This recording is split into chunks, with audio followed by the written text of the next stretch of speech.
Reconozca la desembocadura de las venas pulmonares derecha e izquierda. Sobre el tabique interauricular, en la zona más delgada que corresponde por el lado derecho a la fosa oval, identifique el repliegue semilunar que marca la primitiva. Comunicación entre ambas aurículas hacia la parte anteroinferior de la aurícula. Observar el anillo y orificio aurículo-ventricular izquierdo, en el cual se fija la válvula mitral o bicúspide. Ahí está. Entonces acá estamos viendo el agujero botal, ¿no es cierto? El agujero botal que comunicaba a las dos aurículas derecha e izquierda, ¿no? Y acá estamos viendo el repliegue semilunar. ¿Cuál es la razón? ¿Por qué es que existe eso? Fácil, ¿no? Cuando una persona está en la vida fetal, ¿desde dónde viene la oxigenación? Viene desde la placenta, ¿no es cierto? ¿No? Entonces, esa sangre que viene desde la placenta oxigenada va a llegar a la aurícula derecha.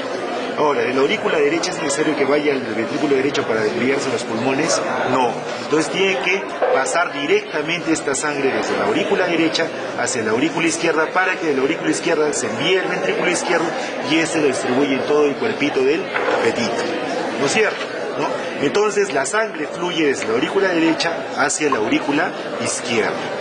¿Qué sucede cuando nacemos? Cuando nacemos se insuflan los pulmones, cambia la presión. En un primer momento es mayor la presión que tenemos en el lado derecho que en el lado izquierdo. Eso ocurre en la vida fetal, por eso es que la sangre viene desde acá hacia el lado izquierdo. Pero cuando nosotros respiramos, cambia la presión, se hace más grande en la aurícula izquierda que en la aurícula derecha. Y miren, es un repliegue, ¿no es cierto? Por eso es que lo sella. Lo sella y cierra el agujero botal. Y cerrando el agujero botal, ya la sangre empieza a hacer todo su circuito, pues, que ya conocemos en el sistema circulatorio general. ¿Ya? Abierto el ventrículo izquierdo, observar que hacia su vértice se ven muchas columnas carnosas de segundo y tercer orden, que le dan un característico aspecto reticulado.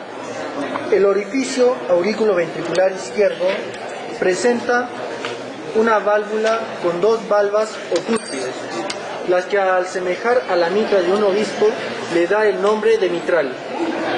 Las valvas son una anterior y otra posterior, habitualmente designadas como interna y externa, en cuyos bordes libres se insertan las cuerdas tendinosas de los músculos papilares o papilares del corazón, los cuales normalmente son solo dos, uno anterior y otro posterior. ¿Ya? Acá vemos el músculo papilar anterior y el músculo papilar posterior, porque la posición es así, ¿no es cierto? Entonces el que va más hacia el lado interno es el anterior y el que va más hacia el lado externo es el posterior. Fíjense la posición anatómica. Las cuerdas tendinosas de los papilares se insertan en ambas válvulas. A nivel de la aorta, observar la válvula sigmoidea aórtica constituida por tres válvulas, una anterior derecha, una anterior izquierda y una posterior. Cada valva tiene sus lúnulas, sus nódulos llamados de Aranzo y los senos de Valsalva. A nivel de estos últimos se encuentran los orificios de origen de las arterias coronarias. ¿Ya? Entonces estamos viendo acá, igual como vimos en la arteria pulmonar, estamos viendo la válvula de la arteria sigmoidea aórtica, ¿no es cierto? O la válvula sigmoidea aórtica. Ahora estamos viendo lo mismo, senos de Valsalva, lúnulas, solo que los nódulos que vemos en el borde libre de la valva, como acá, se llaman no de Morganis y nódulos de Arancio, ¿no? Después también vemos que hay un agujero que está muy cercano a la valva, y miren qué agujero es el origen de qué arteria, en este caso de la arteria coronaria derecha. ¿Cómo se llama ese agujero? Ese agujero se llama el ostium de las coronarias, en este caso ostium de la coronaria derecha. ¿Ya? Sí. El tabique interventricular es muscular y grueso en su mayor parte. Hacia arriba y cerca de los orificios aurículo-ventriculares es delgado y membranoso, constituyendo la llamada paramembranosa.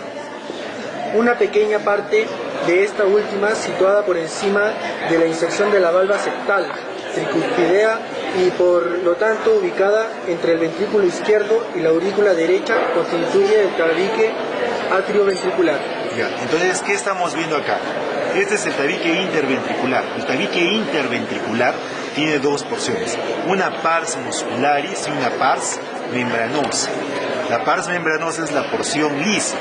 Y a la vez también tenemos que identificar el tabique atrioventricular. ¿Qué es el tabique? Como su nombre lo dice, atrioventricular es una parte que está justo entre la aurícula del lado izquierdo y el ventrículo del lado, la aurícula del lado derecho y el ventrículo del lado izquierdo. ¿Cómo lo identifico? Pongo mi dedo dentro de la aurícula derecha, mi dedo dentro del ventrículo izquierdo y trato de tocarlo. Y realmente veo dónde está ese lugar y precisamente está acá. Acá está el tabique atrioventricular. Ya, entonces con eso hemos terminado lo que es la explicación del corazón, ¿ya?